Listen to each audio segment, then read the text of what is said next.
Hello everyone, this is Azna Kaushik. So now we are starting new chapter of Claydon series. Basically ये जो chapter है ये पूरा dedicated है chemo selectivity को. देखो सबसे पहले आपको बताती हूँ कि what I mean by the selectivity. जब हम ऑर्गेनिक पढ़ते हैं तो बेसिकली हम 3 टाइप की सेलेक्टिविटी पढ़ते हैं. Chemo selectivity, regio selectivity and third is stereo selectivity. What I mean by chemo selectivity, basically chemo selectivity बताता है कि आपके अगर कंपाउंड में बहुत सारे फंक्शनल ग्रुप अटैच है और आप कोई भी रिएजेंट यूज़ कर रहे हो तो कुछ रिएजेंट्स ऐसे होते हैं जो स्पेसिफिक होते हैं एक पर्टिकुलर रिएजेंट एक पर्टिकुलर फंक्शनल ग्रुप के लिए. वो उस फंक्शनल ग्रुप को छोड़ के अदर फंक्शनल ग्रुप्स को के साथ में कुछ भी रिएक्ट नहीं करते, ना उनको रिएक्शन करते हैं, ना उनको ऑक्सीडाइज करते हैं, उनको एज इट इज़ छोड़ देते हैं. तो अगर आपका जो रिएजेंट है जो आप यूज़ कर रहे हो वो अगर सेलेक्टिव है किसी एक फंक्शनल ग्रुप के लिए तो आप उसको क्या बोलोगे कि वो कैसा रिएजेंट है, आपका कीमो सेलेक्टिव है. और रीजियो सेलेक्टिव से बेसिकली क्या है कि अगर आपका रिएजेंट किसी पोजीशन को लेके सिलेक्टिव है, किसी पोजीशन को लेके सिलेक्टिव है तो हम उसे क्या बोलते हैं, रीजियो सेलेक्टिविटी. मतलब कि कई बार आपका कंपाउंड ऐसा होता है कि कई सारे सिमिलर कार्बन्स होते हैं, सिमिलर पोजीशंस होती है और आपको पोजीशन फाइंड आउट करनी पड़ती है कि आपका रिएजेंट कहाँ पे अटैक करेगा. जैसे कि हमने इससे पहले बेंजाइन मैकेनिज्म पढ़ा था.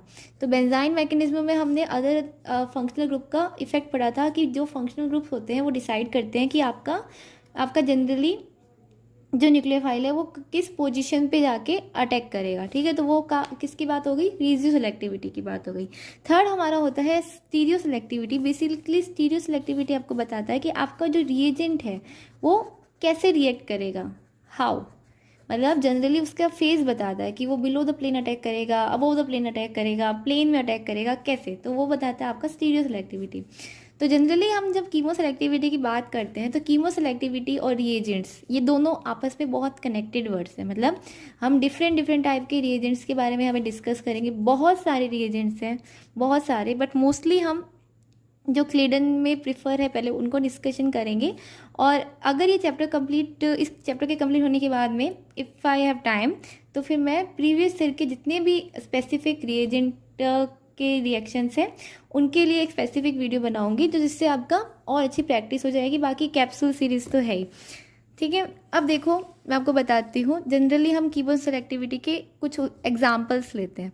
तो इफ़ यू सी कि जब हमने एसिटाइलेशन रिएक्शन पढ़ी थी तो अगर आपका कंपाउंड में OH और NH2 दोनों ग्रुप प्रेजेंट है और आप एसिटाइलेशन करवा रहे हो in excess amount and 100 degree Celsius, तो इस कंडीशन में जो आपको प्रोडक्ट मिल रहा है जनरली उसमें क्या होता है कि जो आपका OH ग्रुप है उसका और आपका NH2 ग्रुप है उसका, दोनों का ही क्या हो जाता है, एसिटाइलेशन हो जाता है. मतलब आप यहाँ पे जनरली जो आपका रिएजेंट था उसने कोई स्पेसिफिक कीमो सेलेक्टिविटी को शो नहीं किया, डिनोट नहीं किया दोनों को ही, क्योंकि ये एक्सेस अमाउंट में था, आपके पास में सफिशिएंट अमाउंट में है. मतलब अगर आपके पास में घर में आटा पूरा पड़ा हुआ है तो आप क्या करोगे, आप काउंट थोड़ी करोगे कि आपको इतनी रोटियां बनानी है. तो वही चीज़ है, अगर आपके पास में एक्सेस अमाउंट में रिएजेंट है तो उसने दोनों का ही क्या कर दिया, एसिटाइलेशन कर दिया. ठीक है, सेकंड थिंग देखते हैं कि अगर आप यूज़ कर रहे हो एसिटाइलेशन में in an equivalent acetyl molecule ले रहे हो, मतलब आपके पास में लिमिटेड अमाउंट में आपका रिएजेंट है और आप कैसा सॉल्वेंट ले रहे हो, पिरिडिन ले रहे हो, बेसिक सॉल्वेंट ले रहे हो. तो इस कंडीशन में क्या होता है, जब आप इस तरह पिरिडिन सॉल्वेंट लेते हो और आप 1 इक्विवेलेंट एसिटाइल अमाउंट लेते हो तो उस कंडीशन में जो आपका NH2 ग्रुप होता है वो OH से मोर रिएक्टिव होता है फॉर द न्यूक्लियोफिलिक अटैक. तो इस कंडीशन में आपको जो प्रोडक्ट मिलता है उसमें आपको सिर्फ एमाइड मिलता है और OH group as it is रह जाता है. ठीक है, तो यहाँ पे इसने क्या शो किया, बेसिकली कीमो सेलेक्टिविटी को शो किया. ऐसे ही अगर मैं NaOH का यूज़ करती हूँ तो which will convert into OH और NH2, यहाँ पे कौन कन्वर्ट होगा, तो जनरली यहाँ पे अब जो आपका एस्टर ग्रुप है वो ज़्यादा रिएक्टिव है compare to the amide group. तो इस कंडीशन में जो आपका फाइनल प्रोडक्ट मिलेगा वो आपको मिलेगा कुछ इस टाइप का. ये रिएक्शंस हमने पहले पढ़ चुकी है, जस्ट मैं आपको बिल्डअप करवा रही हूँ कंसेप्ट को एक बारी। तो जो अगर न्यूक्लियोफाइल अटैक के लिए रिएक्टिविटी ऑर्डर अगर देखा जाए तो वो होता है aldehyde, ketone, ester, amide and then acid. ये किसके लिए है? न्यूक्लियोफाइल अटैक के लिए जनरल ऑर्डर है, बहुत इंपॉर्टेंट ऑर्डर है, बेसिक ऑर्डर, ये आपको मेमोराइज होना चाहिए, ठीक है। तो यहाँ तक हमने बात की जनरली कीमो सेलेक्टिविटी होती क्या है। अब हम एक एक रिएजेंट को लेके चलते हैं कि पर्टिकुलर रिएजेंट से उसकी कीमो सेलेक्टिविटी कैसे फाइंड आउट करेंगे। सो बेसिकली अभी जो हम रिएजेंट्स की बात करेंगे वो सारे हम कैसे रिएजेंट बात करेंगे, रिड्यूसिंग रिएजेंट्स की बात करेंगे। पहले हम रिडक्टिव रिएजेंट्स होते हैं उन्हीं को कंसिडर करेंगे, उसके बाद में ऑक्सीडेटिव। तो अगर कीमो सेलेक्टिविटी की बात करें तो ये एग्जांपल आपको देखा हुआ लग रहा होगा, ये मैंने मेरे कैप्सूल में इसी तरह का एग्जांपल दिया था। तो जब हम नॉर्मली MELI यूज़ करते हैं तो वो बेसिकली आपके इलेक्ट्रोफिलिक अटैक के लिए कौन ज़्यादा रिएक्टिव होता है, आपके मोर इलेक्ट्रोफिलिक सेंटर क्या होगा यहाँ पे, कीटोन होगा या फिर एस्टर होगा। तो ये मैंने कैप्सूल में ही बताया था कि इसमें कौन मोर रिएक्टिव होगा, ketones are more electrophilic compare to the esters. तो इस कंडीशन में अगर आप देखोगे तो आपका फाइनल प्रोडक्ट कैसा मिलेगा आपको, जनरली यहाँ पे कीटोन का आपको डबल बॉन्ड OMe रिडक्शन देखने को मिलता है, किसमें, एल्कोहल्स में। ये मैंने आपको बताया था कि जब नॉर्मल आप MELI यूज़ करते हो तो ये आपका सीधा रिडक्शन किस में करता है, एल्कोहल्स में रिडक्शन करता है, और ये अनस्टॉपेबल होता है। इस तरह की मैंने आपको रिएक्शन बताई थी, ठीक है, जहाँ पे आपको डाई और मिलता है। और ये जनरल, ये तो अभी तक हम बिल्डअप ही कर रहे हैं कंसेप्ट को। अब देखो जैसे अब सेकेंड रिएजेंट की बात करते हैं जो जनरली हम रिडक्शन के लिए यूज़ करते हैं, LiAlH4। तो ये हमने पहले भी पढ़ा हुआ है। तो जब जनरली लिथियम एल्यूमिनियम हाइड्राइड बहुत ही अच्छा रिड्यूसिंग एजेंट है, वेरी नाइस। और ये क्या, इसमें प्रॉब्लम क्या है कि it is not selective. Not selective से क्या मीनिंग है कि ये आपके कीटोन ग्रुप हुआ, एस्टर ग्रुप हुआ, एमाइड ग्रुप हुआ, सभी को क्या करता है, रिड्यूस करता है। और सभी को किस में रिड्यूस करता है, जनरली आपका अल्कोहल में ही रिड्यूस करता है। तो जनरली LiAlH4 के लिए हम कोई स्पेसिफिक कीमो सेलेक्टिविटी होती नहीं है। तो प्रॉब्लम क्या आती है, और सेकंड चीज़ ये कि जो LiAlH4 होता है एक तरह से तो अच्छा है कि ये हर एक चीज़ को रिड्यूस करने में काम करेगा, बट ये अनस्टॉपेबल हो जाता है कि अगर आप एस्टर का रिडक्शन कर रहे हो और आपको क्या चाहिए, कीटोन चाहिए, तो जनरली LiAlH4 क्या देगा आपको, सीधा अल्कोहल ही देगा। तो अगर मान लो कि आपको प्रोडक्ट में क्या चाहिए, कीटोन चाहिए, तो वहाँ पे जाके हम फंस जाते हैं।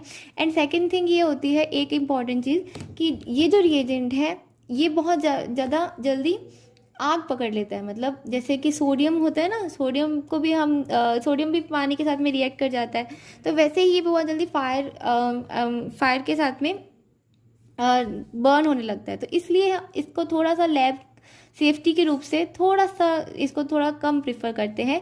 वैसे जनरली प्रिफर करते हैं, बट अगर सेलेक्टिवली आपके पास अच्छा रिएजेंट है जो कीमो सेलेक्टिव है तो आप इसको स्किप कर सकते हो। तो अगर आपको LiAlH4 की जगह कोई दूसरा रिएजेंट यूज़ करना है तो हम जनरली बात करते हैं सोडियम बोरोहाइड्राइड की, NaBH4। सोडियम बोरोहाइड्राइड के बारे में भी हमने पहले पढ़ा था। देखो यहाँ से इम्पॉर्टेंट चीज़ चालू हो रही है, यहीं से हमारी कीमो सेलेक्टिविटी बेसिकली स्टार्ट हो रही है। तो sodium borohydride is chemo selective for the carbonyls over the ester. तो जनरली अगर आपके कंपाउंड में कार्बोनिल और एस्टर दोनों ग्रुप प्रेजेंट है और आपने अगर सोडियम बोरोहाइड्राइड का यूज़ किया है तो वो किसका रिडक्शन करेगा, कार्बोनिल का करेगा, एस्टर को एज इट इज छोड़ देगा। यही अगर हमने लिथियम एल्यूमिनियम हाइड्राइड लिया होता तो वो क्या करता, दोनों का रिडक्शन करता। और सेकेंड इंपॉर्टेंट थिंग कि ये जो आपका रिएजेंट है ये सिर्फ किस तरह के सॉल्वेंट में रिएक्ट करता है, जनरली ये या तो प्रोटिक सॉल्वेंट में रिएक्ट करता है, प्रोटिक सॉल्वेंट, या फिर अगर आपका ऐसा सॉल्वेंट हो मतलब जिसके अंदर अगर in the presence of metal cations, basically metal cations या प्रोटिक सॉल्वेंट की प्रेजेंस में ही सोडियम बोरोहाइड्राइड रिएक्शन देता है। इसका रिएक्शन मैकेनिज्म हमने पहले भी पढ़ चुकी हूँ, तो मैं यहाँ पे उसको रिवाइज करवा के टाइम वेस्ट नहीं करेंगे। जस्ट सिंपल सा हम एग्जाम्पल देखते हैं। जस्ट सी कि यहाँ पे मेरा कीटोन ग्रुप लगा हुआ है, यहाँ पे मेरा NO2 ग्रुप लगा हुआ है, and I am using sodium borohydride in an protic solvent. ठीक है, तो इस कंडीशन में क्या होगा, यहाँ पे आपको क्या प्रोडक्ट मिलेगा, आपका NO2 group as it is रह जाएगा और यहाँ पे आपका ketone will reduce in OH, तो it will be your final product. तो फर्स्ट हमने किसकी बात की, सोडियम बोरोहाइड्राइड की। Now see when we talk about sodium borohydride, तो हमने इससे पहले कॉन्जुगेट एडिशन रिएक्शन भी पढ़ी थी। हमने कहा था sodium borohydride conjugate addition reaction भी देते हैं। तो जनरली हम अगर ऐसा लेते हैं, अल्फा बीटा अनसैचुरेटेड कीटोन लेते हैं और सोडियम बोरोहाइड्राइड रिएजेंट आपका यूज़ होता है, तो आपको जो प्रोडक्ट मिलता है उसमें double bond and carbonyl group दोनों का ही रिडक्शन होता है। बट यही अगर मैं CCl3 ऐड कर देती हूँ तो इस कंडीशन में क्या हो जाता है, इस रिडक्शन को हम बोलते हैं लुची रिडक्शन। ये मैंने पहले ही भी आपको बताया है, पर यहाँ पे क्योंकि सेलेक्टिवली हम रिएजेंट की बात कर रहे हैं इसलिए यहाँ पे मैंने इसको रिवाइज करवा दिया है। तो इस कंडीशन में अगर आप लुची रिडक्शन करवाते हो तो आपका जो कीटोन ग्रुप है ओनली उसी का रिडक्शन होता है, आपके कॉन्जुगेट एडिशन नहीं मिलता, क्योंकि इट्स अ चिलेटिंग ग्रुप थोड़ा स्टेरिकली हिंडर्ड हो जाता है। तो ये बात हुई सोडियम बोरोहाइड्राइड की। अब एक सेकेंड रिएजेंट की बात करते हैं, lithium borohydride.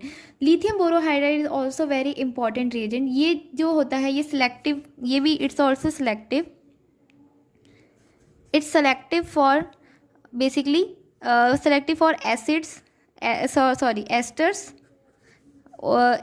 Over the acids. Generally ये एस्टर को, अगर आपके एसिड और एस्टर दोनों प्रेजेंट है और आप लिथियम बोरोहाइड्राइड यूज़ कर रहे हो तो it will always reduce the ester group. तो जनरली आपको जो प्रोडक्ट मिलेगा वो कैसा मिलेगा, आपका एस्टर ग्रुप का यहाँ पे आपको रिडक्शन देखने को मिलता है, एसिड ग्रुप का नहीं मिलता। तो it's second important reagent.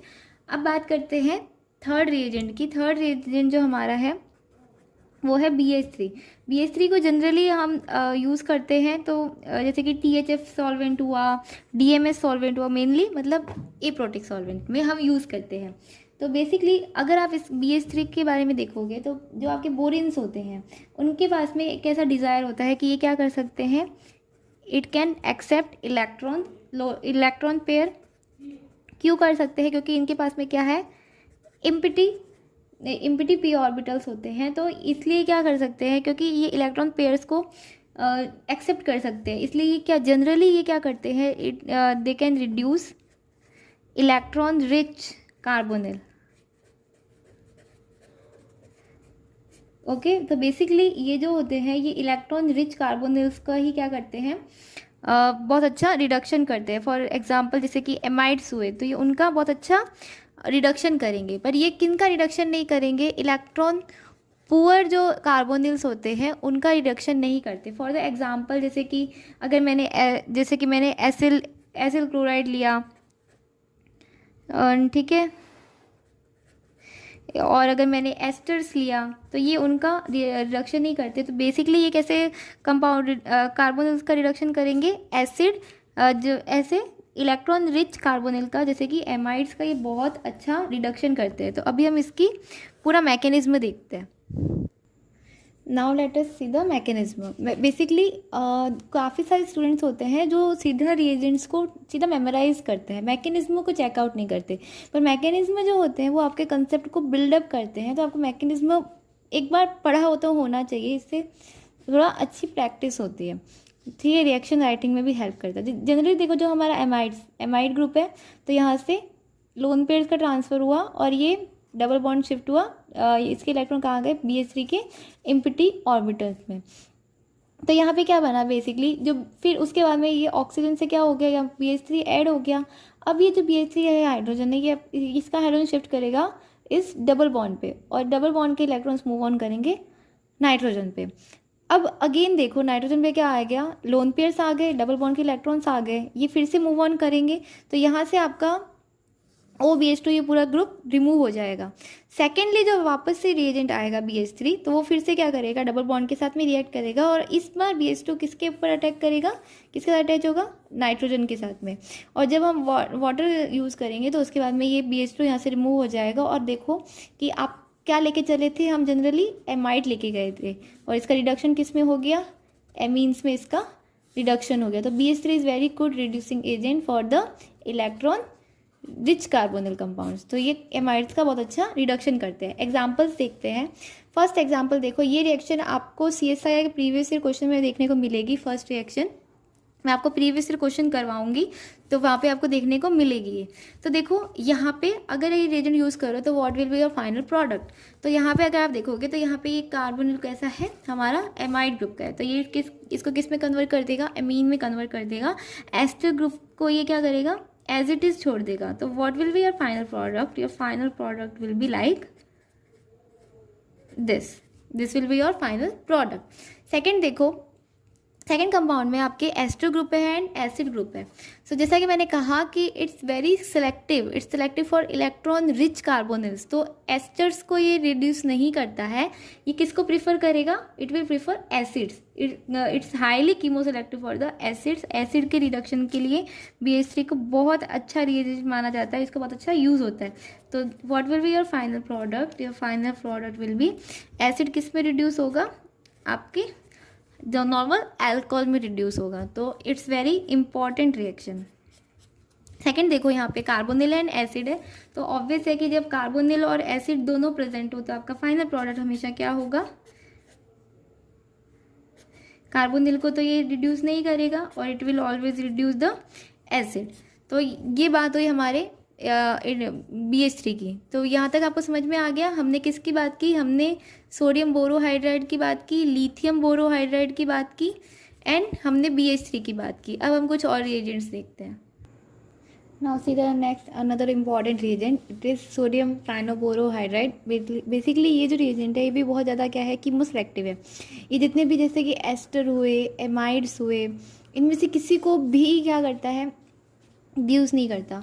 But ये कि जो जैसे कि आपका जो इमीनियम होता है इसको ये रिड्यूस करता है बेसिकली आपके एमीन्स में, या फिर अगर आपका नॉर्मल कीटोन है तो उसको अल्कोहल में यूज़ करता है। तो it's also very important agent. Next देखो, जो हमने लिथियम एल्यूमिनियम बोरोहाइड्रेट की बात की, अगर यहाँ पे मैं टेम्परेचर 0 डिग्री सेल्सियस लेती हूँ तो ये बहुत इंपॉर्टेंट रिएक्शन है कि ये जो एमाइड्स होते हैं इनको जनरली तो लिथियम एल्यूमिनियम हाइड्राइड किस में कन्वर्ट करेगा, नॉर्मल एमीन में कन्वर्ट करेगा, NH2 में। बट अगर 0 डिग्री सेल्सियस टेम्परेचर आपको स्पेसिफिकली दिया हुआ है, वेरी इंपॉर्टेंट पॉइंट, तो ये किस में कन्वर्ट करता है इनको, नॉर्मली आपके एल्डिहाइड में रिड्यूस करेगा। तो ये आपका बहुत इम्पॉर्टेंट टॉपिक था। इम्पॉर्टेंट रिएक्शन है कि ये जो एमाइड्स होते हैं इनको जनरली तो लिथियम एल्यूमिनियम हाइड्राइड किस में कन्वर्ट करेगा, नॉर्मल एमीन में कन्वर्ट करेगा, NH2 में। बट अगर 0 डिग्री सेल्सियस टेम्परेचर आपको स्पेसिफिकली दिया हुआ है, वेरी इंपॉर्टेंट पॉइंट, तो ये किस में कन्वर्ट करता है इनको, नॉर्मली आपके एल्डिहाइड में रिड्यूस करेगा। तो ये आपका बहुत इम्पॉर्टेंट टॉपिक था। नाउ सी, जो एमाइड और एस्टर को एल्डिहाइड में कन्वर्ट करने के लिए एक तो हमने देखा कि लिथियम एल्यूमिनियम हाइड्राइड को हम किस में ले ले, 0 डिग्री सेल्सियस टेम्परेचर के साथ में, ठीक है। अदर एक और बात होता है कि इसको पहले हमने जैसे कि नॉर्मल LiAlH4 से रिड्यूस किया, तो व्हाट विल वी गेट कि ये किसको रिड्यूस करेगा, जनरली हमारा जो एस्टर ग्रुप है इसको किस में, अल्कोहल में कन्वर्ट कर देगा, अल्कोहल में कन्वर्ट कर देगा। उसके बाद में क्योंकि आपके अल्कोहल मिल गया, उसके बाद में हम इसका नॉर्मली क्या करवा सकते हैं, ऑक्सीडेशन करवा सकते हैं। अगर ऑक्सीडेशन अब करवाया जाए तो इस कंडीशन में आपको क्या मिल जाएगा, अगर अल्कोहल का ऑक्सीडेशन करवाऊंगी तो ऑब्वियस है कि मुझे क्या मिलेगा, एल्डिहाइड मिलेगा। बाद में हम ऑक्सीडेशन के बारे में भी पढ़ेंगे, बट सिंपली इसका एक बार देख लो कि एक तो बात हुआ ये कि आप कैसे चले, थोड़ा सा घूम के आए, मतलब पहले आपने रिडक्शन करवाया, उसके बाद में आपने ऑक्सीडेशन करवाया, तो आपको क्या मिल गया, एस्टर से एल्डिहाइड मिल गया। बट जनरली जैसे कि आपको मिलता नहीं है, आपको सीधा अल्कोहल मिलता है, तो आपको उसको वापस से क्या करना पड़ा, ऑक्सीडेशन करवाना पड़ा। बट अगर आपको ये पूरा पाथ यूज़ नहीं करना है तो इसके लिए एक डायरेक्ट रिएजेंट यूज़ होता है, DIBAL, ठीक है। ये आपने बहुत कई बार सारी रिएक्शन में देखा होगा। तो ये जनरली जो रिएजेंट होता है ये क्या करता है, it is diisobutyl aluminium hydride. So basically it will give आप, ये जो आपका ग्रुप है, ये जो भी आपके एस्टर्स होते हैं, जो भी आपके एस्टर एंड एमाइड्स ग्रुप होते हैं, उनको रिड्यूस करके इट विल गिव एल्डिहाइड। तो अगर आपको जनरली याद रखना है ना कि ये क्या प्रोडक्ट देगा, रीजेंट्स में कन्फ्यूज आते हैं, तो इतना सा याद रखना, देखो इसके एंड में क्या है, ए एल यानी कि एल्डिहाइड, ठीक है, ए एल यानी कि एल्डिहाइड, इतना याद रख लोगे तो सिंपल हो जाएगा। अगर इसकी स्ट्रक्चर देखोगे तो इसकी स्ट्रक्चर कैसी होती है, इट लुक लाइक दिस, ठीक है, die isobutyl aluminium hydride. But ये इस फॉर्म में मिलता नहीं है, basically it present in dimer form. इसका बेसिकली ये कैसा फॉर्म करता है, जनरली इसमें क्या है, हाइड्रोजन है ना, इसलिए क्या करते हैं, डाइमर बना देते हैं। तो अगर सिंपली कई बार क्वेश्चन आता है कि DIBL की स्ट्रक्चर कैसी होती है, तो it will form a dimer, ठीक है। कुछ जनरल चीज़ें भी बहुत इंपॉर्टेंट होती है जो आपको पढ़नी चाहिए। जो आपका DIBL है बेसिकली बहुत इंपॉर्टेंट रिड्यूसिंग एजेंट है। इसके बारे में कुछ बातें हैं जो आपको पता होनी चाहिए।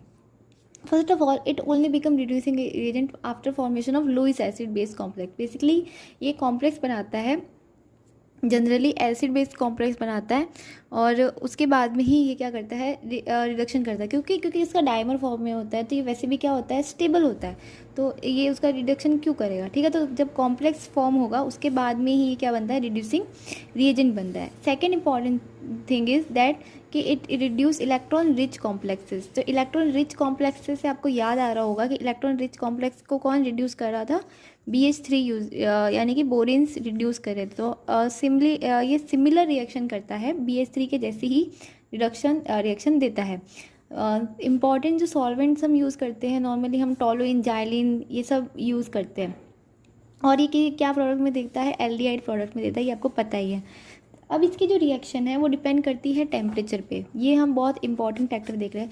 अगर हाई टेम्परेचर दिया है, आपको हाई टेम्परेचर दिया है, तो it will behave like sodium, lithium aluminium hydride. मतलब नॉर्मली ये सभी को रिड्यूस करेगा, LiLH4 की तरह ही रिएक्शन करेगा, और सबको किस में कन्वर्ट करेगा, अल्कोहल में कन्वर्ट करेगा। बट यही अगर हमने कैसा टेम्परेचर लिया है, लो टेम्परेचर लिया है, तो low temperature generally -70 degree Celsius पे ये अपनी कीमो सेलेक्टिविटी को शो करता है। Very important point. तो -70 डिग्री सेल्सियस पे ये क्या करता है, रिड्यूस करता है किसको, जनरली ये जितने भी एस्टर्स होते हैं या फिर एमाइड्स या नाइट्राइल्स होते हैं, इन सबको रिड्यूस करेगा, और ये क्या देगा, आपका एल्डिहाइड देगा। तो यहाँ पे समझ में आया कि एल्डिहाइड फॉर प्रोडक्शन के लिए आपको कैसा टेम्परेचर चाहिए, लो टेम्परेचर चाहिए। नाउ अगर आप इसकी जनरली रिएक्शन मैकेनिज्म देखो तो -70 डिग्री सेल्सियस पे ये क्या करेगा, जैसे हमारा BH3 अटैक कर रहा था ना, वैसे ही ये ऑक्सीजन के साथ में बाउंड होगा, कॉम्प्लेक्स बनाएगा, और वाटर से ये क्या दे देगा, आपको एल्डिहाइड प्रोडक्ट दे देगा। तो जनरल बेसिक सा इसका रिएक्शन मैकेनिज्म है। वन इम्पॉर्टेंट थिंग कि ये जो आपका वन इम्पॉर्टेंट थिंग कि ऑल्सो ये जो रिएजेंट है ये बहुत अच्छी इंपॉर्टेंट रिएक्शन देता है कि ये जो आपके लैक्टोन्स होते हैं, जो आपके लैक्टोन होते हैं उनको रिड्यूस करता है, किसमें, लैक्टोल में। ये बहुत इंपॉर्टेंट है। लैक्टोन फॉर्मेशन हम पहले भी पढ़ चुके हैं। तो जनरली जो आपके लैक्टोन्स होते हैं, जैसे कि एग्जांपल देखो, यहाँ पे हमारा लैक्टोन है, तो अगर हम DIBL से इसको करवाएंगे तो it will give the final product. Generally आपको दो तरह के प्रोडक्ट्स देखने को मिलते हैं। कई बार रिंग ओपन आपको रिएक्शन दे देते हैं, तो वहाँ पे आपको aldehyde as a separate chain मिलता है। और मे बी अगर ये ऑप्शन में नहीं है तो फिर आपको क्या बेसिकली मिल सकता है, basically it can also give a lactol. तो ऐसा कुछ नहीं है कि आपका डिपेंड करता है कि आपके ऑप्शन में क्या है। कई बार सीधा लैक्टोन से लैक्टोल फॉर्मेशन के लिए देता है, सिंपल। ये दोनों ही क्या रहते हैं, इक्विलिब्रियम स्टेट में रहते हैं। वन इम्पॉर्टेंट थिंग ऑल्सो कि ये जो CN ग्रुप होता है उसको भी रिड्यूस करता है, किसमें, एल्डिहाइड में। तो जनरली सीधा याद रखना कि इसके पीछे AL है, दैट मीन एल्डिहाइड, AL है दैट मीन एल्डिहाइड। तो इसका फाइनल प्रोडक्ट क्या होगा, हमेशा एल्डिहाइड होगा, always on low temperature. High temperature अगर आपको दिया है तो ये नॉर्मली LiAlH4 की तरह ही बिहेव करेगा। So what we summarise here कि आज हमने लगभग 1 2 3 4 5 6 रिएजेंट्स के बारे में बेसिकली स्टडी किया। और जो नेक्स्ट कैप्सूल आएगा वो इन्हीं में से एक के बारे में क्वेश्चन से रिलेटेड होगा। वेरी इंपॉर्टेंट, सारे के सारे रिएजेंट बहुत इंपॉर्टेंट है सभी, क्योंकि कीमो सिलेक्टिव है, ठीक है। और इसके बाद में नेक्स्ट चैप्टर में हम बेसिकली हाइड्रोजनेशन रिएक्शन के बारे में और अच्छे रिएजेंट्स के बारे में डिस्कस करेंगे। सो यहीं पे अगर ख़त्म करते हैं। If you like the video then please like share and comment and subscribe my channel. Thank you for watching.